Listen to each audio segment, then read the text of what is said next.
Since the exams are around the corner, and I guess it's important from an examination perspective that we should have a look at the previous year question paper.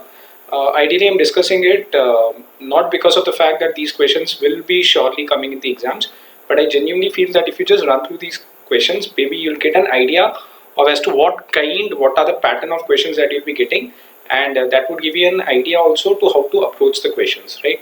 So let's start with the questions right away. These are the questions which have been covered for the last three attempts. So there's a probability that the questions may be repeated, because since it's been three attempts, so the June 23 and December, I think June of 24 and December 24 rather may not be repeated, but prior to that December 23 questions may be repeated. But that doesn't mean that it will happen or it may not. So let's start with the questions right away, and as we proceed, I'll tell you various strategies as to how to approach the exams also, right? I won't be discussing the questions in detail just because of the fact that these have already been covered in the videos earlier. So if you have not seen them, you can actually check them out, and if you have seen them, this would give you a good opportunity to revise the topics itself, right? So not wasting much of a time, we'll start with the topic right away. Let's look at the first question. The question says, explain in brief the various important issues that need to be kept in mind while setting up objectives of an organization. So question primarily is asking what are the various objectives of an organization, or are the various important issues that need to be kept in mind while setting up the objectives of an organization. So the various important issues to be kept in mind while setting objectives can be, the short way of remembering can be M, PQRS and V.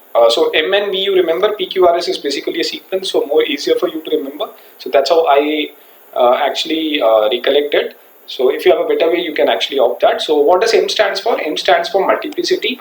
That means there are not there are not too few or too many objectives which are considered to be realistic. Then you have P is what? Periodicity. So periodicity means it may be long term, medium term or short term. It may be different from different time frames. Similarly for Q, it is quality. So quality basically talks about what? To provide a specific direction and concrete basis for evaluating performance. Fine. Then you have reality. Now reality is is distinguished into two set of activities. One is official and one is operative. So official is what organization professes to attain, and operative is seek to attain in reality, right? Now then you have something called as specificity. So specificity is related to organization level for which a set of objectives have been stated. So these may be either corporate, general and particular. And finally you have something called as verifiability. So revolves around the idea whether an objective has been met or not. You verify something. Now how do I remember this? Basically, if I remember the key points also, it's highly likely that the examiner will check the points whether you have written it or not. That doesn't mean the substance inside is not concrete, but if you even mention these points and highlight the key words in that, I think that should be more than sufficient for you to score good marks. I also would like to highlight that question number 6, 7 and 8 in your paper, that is OM and SM, that is Operation Management and Strategic Management. 6, 7, 8 questions will be specifically pertaining to strategic management, right? And each question basically contains 7 marks, and each question basically has 2 parts. So ideally, if you just look at this, then you should have 2, 4 and 6 questions altogether. I hope you are prepared good for OM, but if at all in any of the sum questions in OM you tend to fumble, then it's more recommended that you come to these kind of questions. You highlight some points so that at least you are able to cover up for the lost ground in OM, right? So if you just multiply this is how much? This is like 2 parts, each part's having 2, so 2, 4, 6 into 7. That means what? 42 marks of SM itself in theory you can have. So in that case, even if you are able to score a reasonable, say 25 to 30, maybe the remaining ground you can make up in your objective type questions and the OM part, right? If you prepare well in OM and SM, even if you have prepared decently, I think exemption should not be an issue as far as your OM and SM is concerned, right? I rather would be discussing only module 8 and 9 because these are the only 2 modules that I've covered, and 2 modules of 10, that is 2 chapters of module 10. Unfortunately, because of time constraint, this time I could not cover that. Maybe for the December exam, the entire videos will be uploaded, but please make sure that's how you approach the exams also, right? So that you should rather focus on such kind of questions which are more easier for you to score. If you're good at OM, then you probably can continue doing that. But if you tend to fumble, or if you think that maybe the practical part is not your forte, then in that case, SM is something which you can actually consider, right? Moving on, the second question, it says, examine various mechanisms that may be employed for identifying strategic alternatives in the medium and large organizations, right? All of these questions that I'm covering are of 7 marks only, right? So keeping in mind, you answer it accordingly. For 7 marks question, how much has to be written, just write that, and you should be able to fetch around 4 to 5 easily in that. Now, in medium and large organizations, following mechanisms may be employed for identifying strategic alternatives, right? So what are the various mechanisms? These can be brainstorming sessions. Brainstorming session, we all know, everyone sit together and put in their ideas, that is brainstorming. Then you have special meetings. What does it say? It says such meetings are held away from their work.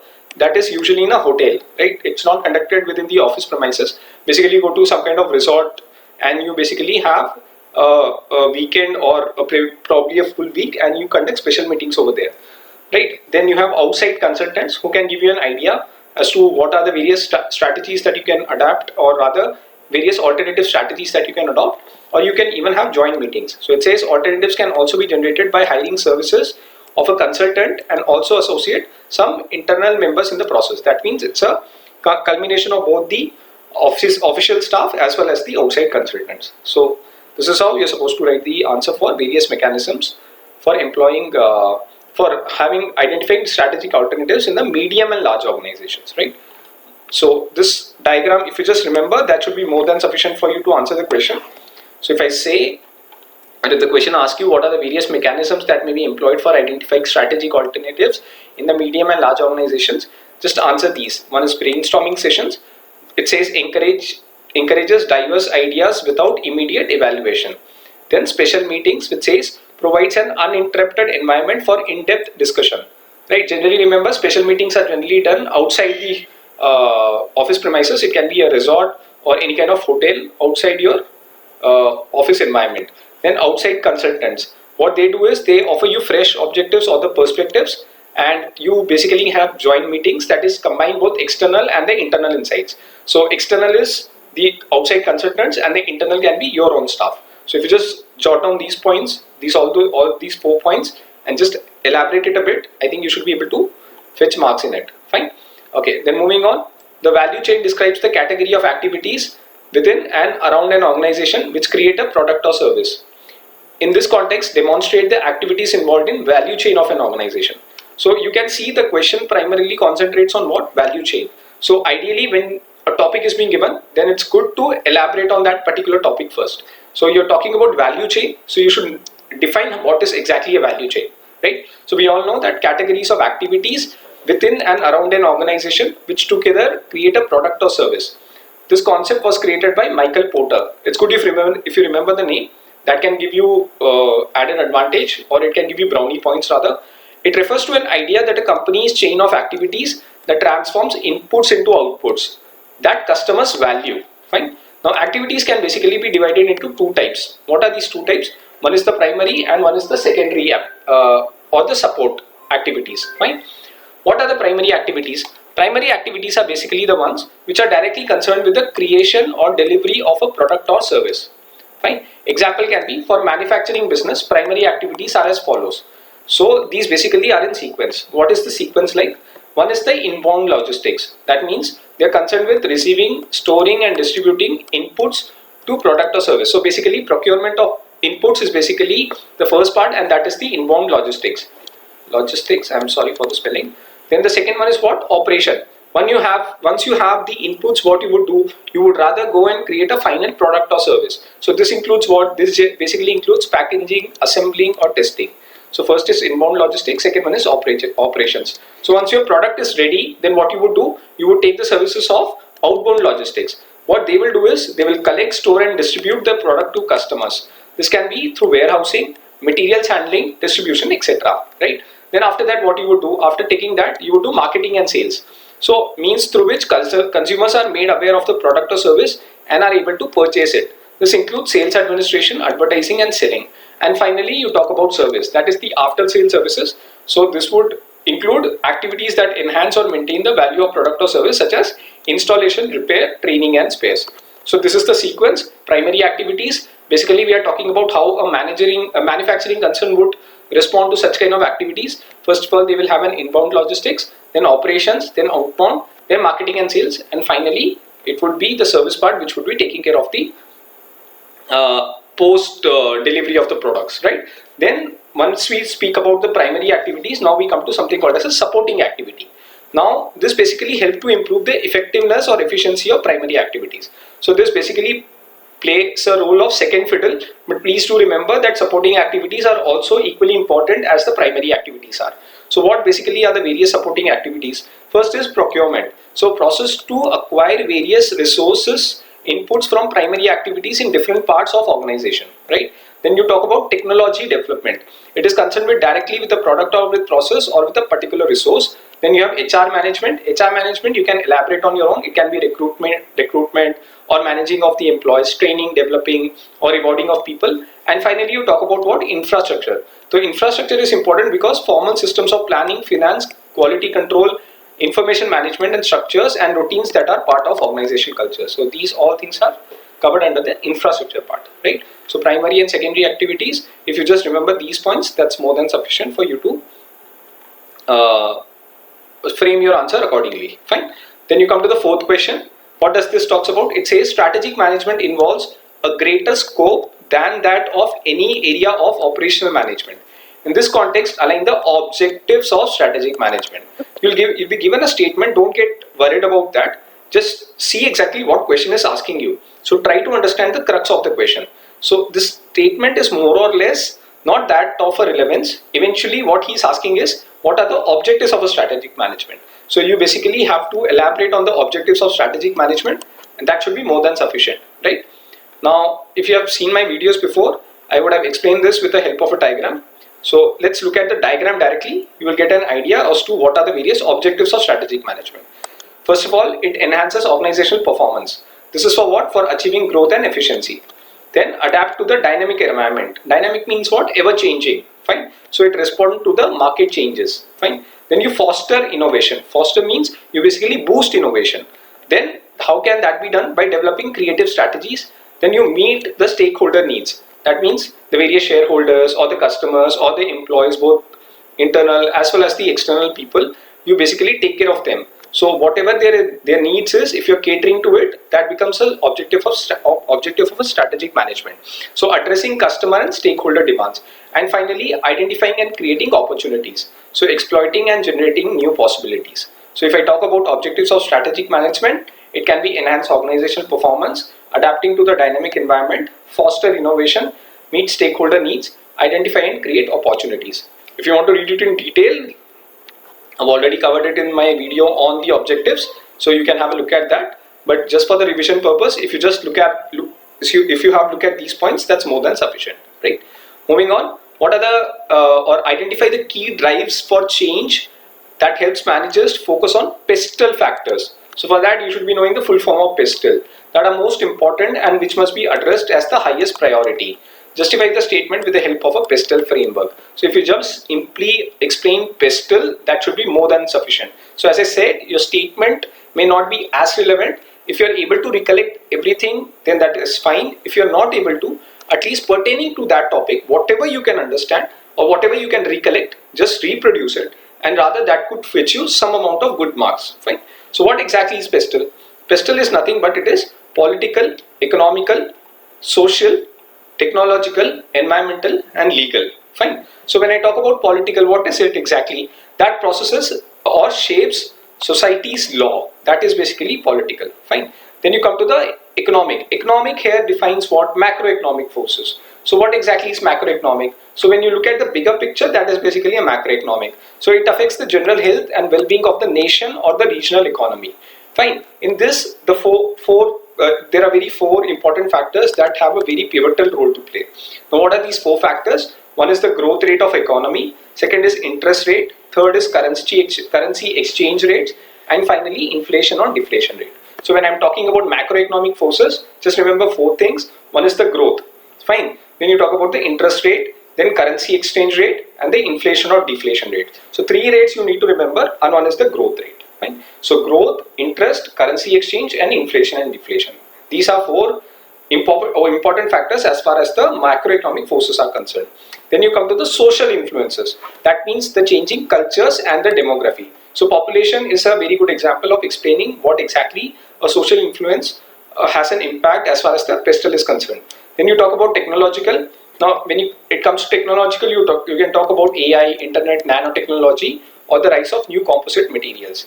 Then environmental, that refers to what? Generally the green issues such as pollution and waste. Fine. Then you talk about the legal, that considers what? Legislative constraints or changes such as health and safety legislation or restrictions on company mergers and acquisition. So just expand what exactly is pestle. Pestle is basically an acronym, so you just abbreviate it, you just expand the form, you basically try to incorporate whatever you know. These are all general knowledge things. So if you just expand it by saying what exactly is political, economic. In economic, just remember 4 things that are the 4 rates which are there. One is growth rate, interest rate, currency exchange rate, and the inflation or deflation rate. Then S stands for social influences, T stands for technological, and E stands for environmental, and L for legal. And I hope you're smart enough to elaborate on that, right?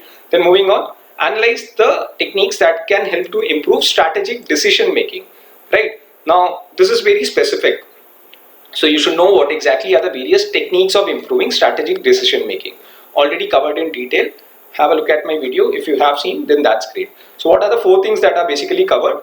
The 4 techniques that are covered are devil's advocacy, dialectic inquiry, outside view, and group think. Fine. So these points I'm not elaborating, I'm not getting into the nitty-gritties of it, but if you just elaborate all these 4, that would explain techniques of improving strategic decision making, right? Okay, moving on. You can have a look at the diagram. Maybe you would be able to recollect that in a better way if you have seen my videos, or rather if you have studied on your own, that is also fine. So what is devil's advocacy? Devil's advocacy simply means plan generation or critical analysis. If you remember there, when you would have seen my video, I would have spoken about Karan Thapar. Karan Thapar is called as a devil's advocate. That means he will ask the question the harder way, right? So that's what is devil's advocacy all about. So devil's advocacy basically concentrate on what? Plan generation or critical analysis. Then you have something called as a dialectic inquiry. Dialectic means just a conversation or something which relates to speech. So this can be a thesis creation. You create a thesis around something, you have a counter plan development, and you debate and you basically decide. So if you remember this word debate and decide, that is directly correlated to dialectic inquiry. Then you have something called as a group thinking. Now it can have assumption ignorance and emotional commitment explained in detail, and the outside view. This can be past initiatives or success or failure evaluation. Fine. So this is all basically techniques of improving strategic decision making. Moving on, question number 7. Very, very important. Although it has been asked in the last attempt, but it's better you try to recollect it or read it at least once, because there is a likelihood that it may be asked in the objective type questions also. Maybe the question may be repeating also, you never know, but it's good to have a look at this topic. I somehow feel it is of very, from examination perspective, it is quite important. The question says, Michael Gould and Andrew Campbell, please remember these names, provide 9 design tests against which to check specific tailor-made structural solution. In this context, analyze any of the 7 of these 9 tests.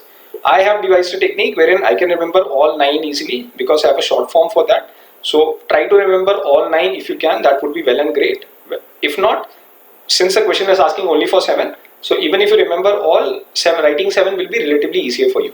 Now if you remember, there are various structures, that is transnational structure, multi-dimensional structure, project-based structure, functional structure. So there may be a situation wherein these structures cannot be used individually. So in that case, what Michael Gould and Andrew Campbell basically they proposed is, you can basically mix various structures to come up with your own structure. For that, you have to pass 9 tests. What are these 9 tests? Out of these, the first 4 tests are stress fit with key objectives and constraints of the organization. So basically the first 4 are more important. The last 5 are not as important, but first 4 are of, or rather they are called the 4 test stress fit. Fine. So how do you remember it? I remembered it as MPPF drafts. Fine. M is what? M is basically, I have remembered it as you have to my, right? M stands for my PPF. Rather, my PPF account, I would rather maintain it in a form of a draft, right? It's not draft exactly. The T is being replaced by S, so it becomes drafts. So that's how I remember. If I were meta mechanism, you rather can do that, but I found it to be an easier way. So my PPF is maintained in a form of draft, or I would replace the T with S. Fine. So what exactly is M? I'm not elaborating it because I've already done that. So let's just touch upon the topic. The M stands for market advantage test. Then you have PPF. First P stands for parenting advantage test. Second P stands for people test. And finally you have something called as a feasibility test. Please don't get confused. The first one is feasibility because we have one more F, and that F stands for flexibility. But since the first four are important, so these four has to be written in the same order. So it should be, as in you can interchange the order among these four, but the first F starts for feasibility and first F should be feasibility. Fine, because they are the part of the four test stress. So what does MPPF stands for? M stands for market advantage test, then you have parenting advantage test, then we have people test, and finally you have a feasibility test. Now proceeding, what exactly is drafts? DRAFS. D stands for difficult link test, R stands for redundant hierarchy test, A stands for accountability test, the second F stands for the flexibility test, and finally the specialist, it's basically mentioned as specialized culture test, but as per the actual project that is being prepared, it says specialist test. So you can write specialist or specialized is one and the same. Ideally, I would rather recommend you to write it as specialized, because since the institute material says so, it's better you write it as specialized rather than writing it as specialist, or like I have mentioned over here, you write specialist in bracket, mention as specialized cultures test, right? So these are the various points that you need to remember as far as the 9 design tests are concerned. So what are they? I would rather remember it as MPPF drafts. So what does M stands for? Market advantage test. PPF is parenting advantage test. People test, feasibility test. The first F is feasibility. Then drafts. Draft stands for difficulty link test, redundant hierarchy test, accountability test, flexibility test, and the specialist cultures test, right? So this is the diagram that I have. Right, if you want, I can share this PPF or other the PDF in your description. You can have a look at that, so that while going for the exam, you can simply have a look at these diagrams and you would be able to recollect that easily. Right. So what are these Gould and Campbell's 9 design tests for organization structure? Let's start as per the technique we have learned. First is market advantage test. So this talks about the strategy alignment and resource allocation. Right. Then I say PPF. So PPF first is what? It is parenting advantage test. So parenting advantage test basically starts from corporate headquarters and it moves to the various business units. Then you have people test, which talks about the functional structure and the multi-divisional structure. Fine. Then it is what? Then it is feasibility test. So what exactly is feasibility test? Feasibility test is, it talks about both internal and external constraints. Then you come to drafts. What exactly is drafts? Drafts first is difficult links test, that talks about decentralization and central research and development. Then you have R talks about redundant hierarchy test, that is delayering or management blocks. Redundant means doing the same thing again and again, or something which is very routine in nature. Fine. Then you have A, that is accountability test. Here you have to write in detail the matrix structure and the dual reporting part. Fine. Then you come to what? F. F is what? F is basically flexibility test. This talks about divisional domains and new opportunities. And finally you have a specialized culture test, where you have talk about the expertise development and the collaboration. Moving on, objectives should possess certain desirable characteristics on order to be effective. In this context, identify and explain those characteristics of effective objectives.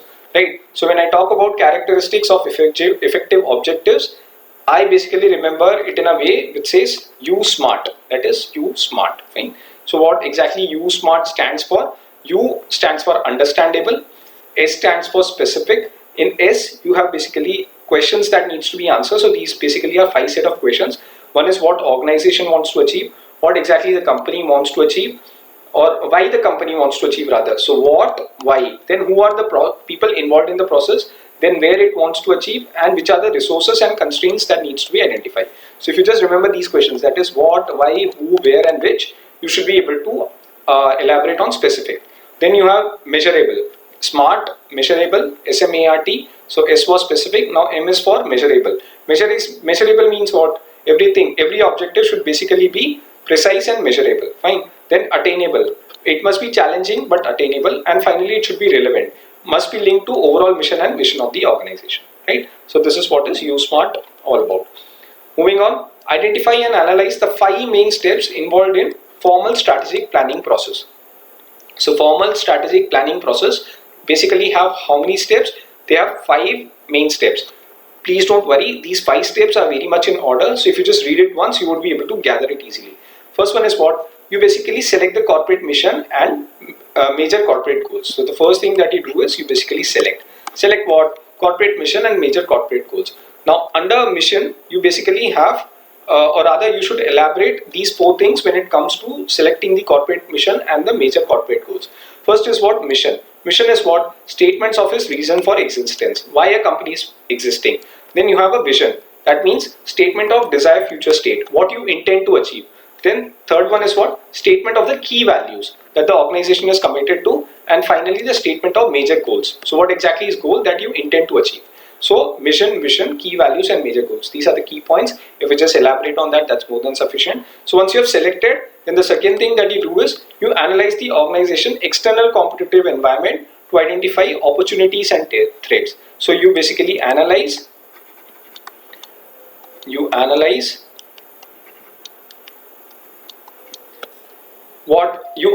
the external competitive environment, as in what is the competitive environment that is in the market. For what? For identifying the opportunities and the threats. Fine. Then how you do that? You basically can do external analysis on the basis of industry environment, country or national environment, and the macro environment. So if you talk about the analysis of the external competitive environment, these 3 things needs to be mentioned. Fine. So first you selected what? Corporate mission and major corporate goals. Then you analyze the organization external competitive environment for identifying the opportunities and threats. Fine. So if you remember, there's something called a SWOT analysis, right? So once you cover the opportunities and threats, the next thing that you need to cover is strengths and weaknesses. So that's what we will be talking about in the third point. It says analyze internal operating environment to identify the strengths and weaknesses. So you got to analyze the what? Internal operating environment. I think this is a point that you can expand on your own. Internal analysis basically focuses on what? Resources, capabilities and competencies. So if you just elaborate on strengths and weaknesses, that's more than sufficient. So you talk about OT, then you talk about the SW. Fine. Then moving on, once all is being done, then what you do is you basically select the strategies. So once the strategies are being selected, you basically implement the strategies. See how simple it is. Yes or no? Right. So first what you do is you basically select the corporate mission and major goals, then you analyze OT, then you analyze the strengths and weaknesses, then out of this you select the best strategy, and finally implementation of that. So these are the various points covered under formal strategic planning process. Fine. Moving on, the question says business environments exhibits many characteristics. In this event, demonstrate in brief the said important characteristics of business environment. See, the question is very, very direct. You have to write what are the characteristics of a business environment. So what are the various characteristics of business environment? It is complex, it is dynamic, it is multifaceted, it is the far-reaching impact. So just remember these 4 points, that is complex, dynamic, multifaceted and far-reaching impact. I guess you're smart enough to elaborate on your own, and that should fetch you good 7 marks, if not 7, at least 5 to 6 for sure, right? Moving on to the last question. The transnational structure seeks to obtain the best form of the 2 extreme international strategies, the multi-domestic strategy and the global strategy. In this context, identify and discuss the characteristics of transnational structure. So what are the various characteristics of transnational structure? I am not going into the entire theory. I guess you would have already learned it. So let's look at this diagram. That should tell you the characteristics easily. First of all, it talks about the functional managers, which says ensure learning and spread best practices. Then you talk about global business managers who enhance the global competitiveness. Then it talks about the corporate managers who talk about integrating roles and foster innovation. Then you talk about country or area managers who analyze the local needs and build competencies. And you talk about the national units, which is the source of ideas and capabilities. So first of all, you have what? You have 4 kind of managers, 2, 3 and 4, and you talk about the national units. If you have to, if you want to read it in detail, I've already covered in my videos, so you can have a look at that. I'll also share this link in the description box, so you basically can have a look at that. So these are the various kind of questions that you basically get. Again, I'm telling you, these questions may or may not be repeated. It's highly likely they may, because these all are of very important nature. Maybe not all, maybe a couple of them, but please make sure that you read through the entire content at least once. If you're not able to write everything in detail, at least remember the key points. And if you just reproduce the key points in exams, it can actually make sure that you get a decent marks. See, do understand that examiner doesn't have all the time in the world. There's so many papers to check. So you need to keep one thing in mind, is that even if you are writing the points, for example in pestle, if you're just elaborating pestle, right, that doesn't mean you will write some movie story and come back. No, that doesn't work. But if you just simply write what exactly is pestle, try to link things as close as possible to strategic management or something to do with the business culture or the way the business works. That is more than sufficient for you to get marks. They just want to see how much have you prepared for the exam. They're not trying to analyze you on the basis of how much knowledge you have. It's basically your art of reproducing, and that's what you're supposed to do as a manager, right? So I guess that should be more than sufficient for you to prepare for the exams. So all the best for the exams. Do well. Do read the question at least couple of times before basically answering it, so that you make less errors, and just keep a calm mind, just focus, and I'm very sure you would be able to come out with the flying colors, right? All the best, and hope to join soon once again for your upcoming exams, right? Take care and happy learning.